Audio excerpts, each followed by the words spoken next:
그러니까 보면은 약간 이런 컨디션의 집으로 지을 수 있지 않을까라고 생각이 들어요. 살짝 보면은 여기 지하 같은 경우에 썬컨을 만들었거든요. 또 이렇게 이런 식으로 약간 빛이 잘 들어갈 수 있도록 만들어 놓는 게 썬컨이거든요.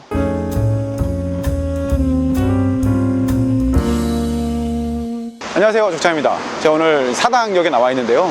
사당역은 지금 저 옆에 보이는 곳이 사당역이에요. 저 밑에서 이제 올라오면은 한 300m 정도 올라온 것 같아요. 이제 이 위에 보면은 서울 도심에서 볼 수 없는 이 단독주택 필지가 경매로 나왔다고 그래서 한번 가보려고 하는데요. 이 길로에서 쭉 올라가면은 저렇게 단독주택들이 보이시죠? 주택들. 제가 지금 주택단지에 지금 나와 있다고 해서 가보려고 하는데요. 와, 진짜 덥네요. 일단 가보시죠. 여기 주택단지 딱 들어오려고 하는데 저도 보니까 또 경매학원이 있네. 경쟁자인가? 경쟁자.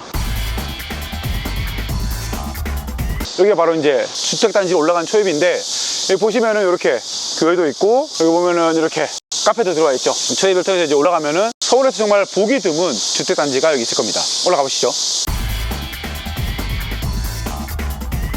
생각보다 고바위가 심해요, 그죠? 아, 따뜻해봐라. 여기 보면은 고바위가 되게 심하잖아요. 근데 고바위가 심한 게 장점이 될 수 있고 단점이 될 수 있거든요. 장점이라 그러면 요 부분이죠. 요 부분을 지하로 인정받아서 용적률이 안 들어가죠. 왜냐면 여기는 자연 녹지 토지라 가지고 건폐율이 20%밖에 안 나오거든요. 건폐율 20%라는 것은 바닥 면적의 20%만 집을 지을 수 있다. 물론 이 집 나온 게 아니고요. 올라가시죠. 보시면 아시겠지만은 아직은 집들이 다 들어오는 게 아니고 지금 이렇게 고물상이라든지 앵글 뭐 이런 곳들이 비일비재합니다. 이 같은 경우는 집을 잘 지어놨죠. 우리는 건축물 볼 때 딱 보거든요. 아, 요거는 보면은 계단이 외부로 있잖아요. 외부로 되어 있면서 면적을 최대한 많이 찾아먹기 위해서 노력했구나 정도는 알 수 있습니다. 건축물들은 약간 느낌이 대체적으로 단독주택이라는 느낌보다는 협소주택 같은 느낌이 많이 나요. 왜냐하면 자연 녹지고 건폐율 20%, 용적률 50%밖에 안 되거든요. 그러다 보니까 바닥을 많이 지을 수 없으니 최대한 위로 올리려고 한 것 같아요. 그래서 협소주택 같은 느낌이 많이 나긴 해요. 아직까지 물건지 아니에요. 물건지 아니야.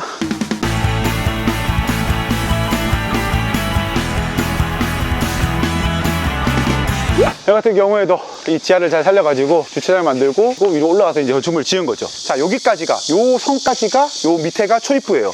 여기 이 뒤에가 후면부. 근데 지금 경매 나온 것은 후면부인데 중요한 것은 초입부에 있는 것은 근생이 들어갈 수 있고 후면부에 지은 것들은 근생이 아닌 주거만 써야 된다는 게 어떻게 보면 하나의 단점일 수도 있습니다. 여러분들께서는 이러한 부분을 알고 있어야 돼요. 모르면 큰일 납니다. 아, 딱 뜨거라.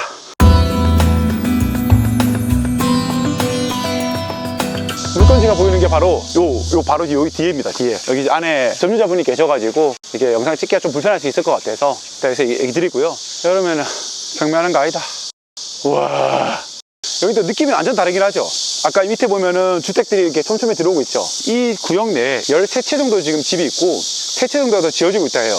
그래서 총 20채가 되면은 집단 7억 치고 뭐 그런 걸로 돼서 용적률이 10% 정도도 올라갈 수 있는 확률이 있다고 합니다. 그렇게 되면 여기가 분위기가 굉장히 많이 바뀌긴 하겠죠. 근데 여기 같은 경우에 길이 굉장히 지금 별로 안 좋잖아요. 다행히 우리가 하나, 둘 올라가면은 보이는 곳이다 보니까 길을 좀 새로 내면 될 것 같아서 또 크게 어려운 점 아닌데요. 근데 아무래도 길이 좋지 않다 보니까 문제가 생길 수 있다라는 것이고, 자, 예를 들어서 우리 이렇게 물건을 보러 왔는데 이렇게 직접적으로 좀 보기가 힘들잖아요. 그럴 때에는 어떻게 하면 되느냐? 하나의 꿀팁이 있습니다. 지금 이 토지 같은 경우에는 반대쪽도 똑같은 컨디션이 되어 있거든요. 그래서 반대쪽으로 가서 좀 더 편하게 볼 수 있는 방법을 찾는 게 굉장히 중요하거든요. 자, 반대쪽 가보시죠.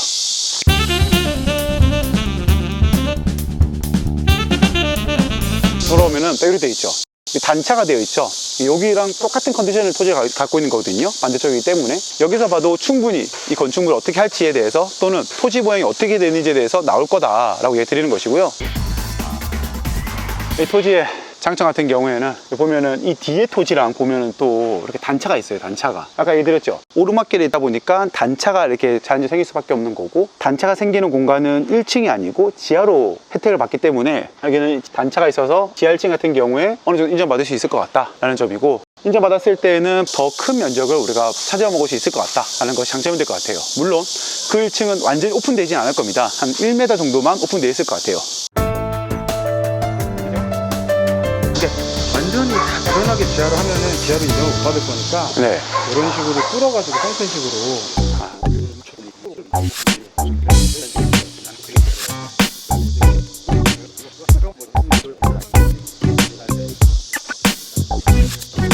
이거 올라가서 봐야겠다. 감사합니다, 사장님.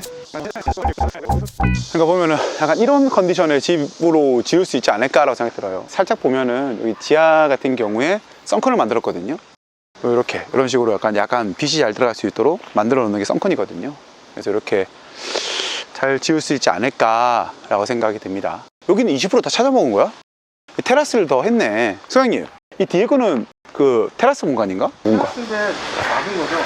여기도 보면은 지상 1층 레벨을 요 위에 지금 바닥 있는 데까지는 하고 여기도 한 500 올렸죠. 네, 우리도 그런 식으로 해야 될 거라는 얘기예요.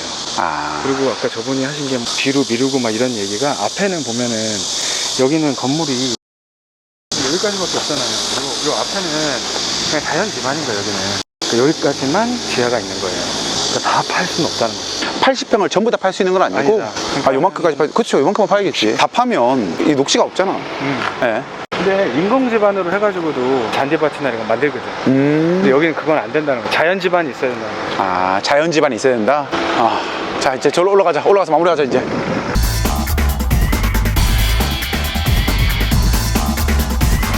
네, 여기서 보면은 저 밑에 이제 이렇게 보이는 거거든요. 이런 뷰가 나오면 나쁘지 않겠다 라는 생각이 드네요. 그래서 서울의 도심에서 또 이 정도 토지를 갖고 있었고, 금액 자체도 지금 평당 한 1100, 1200 가까이 하는 것 같은데, 여기가 보면 100평 정도 지어야 돼요. 그러니까 위로도 올리고 지하도 하면은 100평 정도가 될 것 같은데, 그러면 건축비가 요즘에 한 보면 한 800에서 900 정도 되지 않을까 싶은 생각이 들어요.